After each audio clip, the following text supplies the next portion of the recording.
پنجاب کی بیساکھی کشمیر میں لیتی اسو پنجابی کیلنڈر کا 10واں مہینہ ہے، جس میں بعض جگہوں پر گندم تو بعض جگہوں پر گھاس کی کٹائی کا عمل تہوار کے طور پر صدیوں سے منایا جاتا ہے،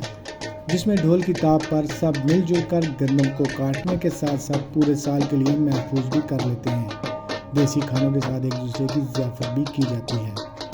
17ویں صدی کے بعد تاریخ میں کہیں بھی سکھ یا مغل حکمرانوں کی کشمیر اور پنجاب میں بیساکھی یا لیتری میں شمولیت کے شواہد نہیں ملتے، لیکن آزاد کشمیر میں اس سال اسو کے مہینے میں شروع ہونے والے تہوار میں آزاد کشمیر کے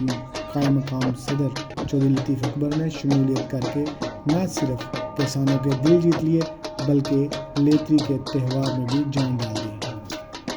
اس میں دو مقاصد ہے، ایک تو یہ مقصد یقینی طور پر تاکہ لوگوں کو پیغام دی جائے کہ اپنی زمین کے ساتھ محبت کریں،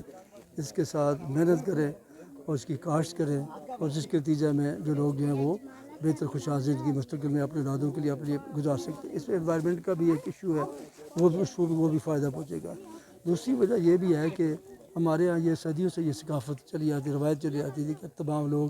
علاقے کے گاؤں کے اکٹھے ہو کے ایک دوسرے کی مدد مختلف انداز میں کرتے ہیں۔ جب ہمارے پوچھی ہوتی تھی تو مٹی کے مکان پہ مٹی ڈالنے کے لیے جب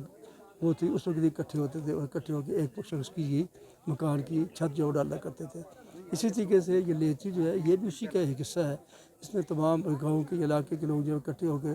گھاس کاٹتے، ایک مدد کرتے، ایک بندہ ایک کی مدد کرتا ہے، دوسرا پھر دوسرے کی مدد کرتا ہے، تو اس طریقے سے یہ تسلسل چلا جاتا ہے۔ ایک تو اس سے مدد ہو جاتی ہے لوگوں میں، تو ایک دوسرا میل جول کا جو بنیادی بات ہے وہ میل جول کا جو ہے وہ ایک ذریعہ بنتا ہے، کیونکہ موجودہ دور میں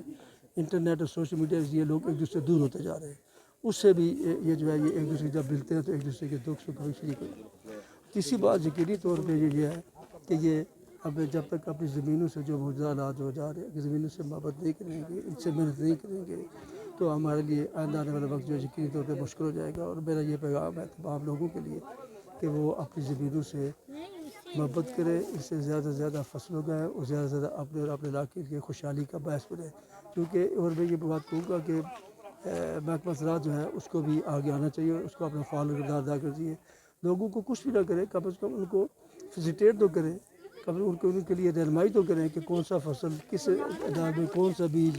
کون سی کھاد جو ہے ان کے لیے ضروری ہے۔ اس وقت یہ انشاء ضروری ہے، اور یہ انشاءاللہ تعالیٰ میں سمجھتا ہوں کہ آنے والے دنوں میں لوگ جو ہیں وہ یقینی طور پر اس طرف نہیں آئیں گے تو پھر ان کے لیے مشکل ہو جائے گا زندگی کا گزارنا مہنگائی کے دور میں۔